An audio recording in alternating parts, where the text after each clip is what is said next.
আমি অনুপ রক্ষিত আর আপনারা আছেন নিউজ 7 দিন বাংলায়।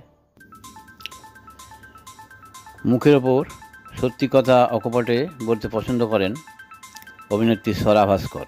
সিনেমা বা রাজনীতি, সমাজ অথবা ব্যক্তিজীবন সব ক্ষেত্রেই এই রকমের চরিত্র নিয়েই চলেন। কোনো রকম পক্ষপাতিত্ব তার মন্তব্যে থাকে না।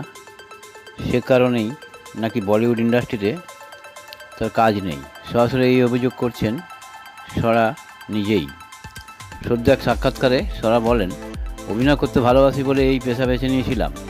নানা ধরনের চরিত্রে অভিনয় করতে চাই, কিন্তু আমি সুযোগ পাই না। সেটা ভেবে খুব খারাপ লাগে। বিতর্কিত অভিনেত্রী হিসেবে আমাকে দাগিয়ে দেওয়া হয়েছে।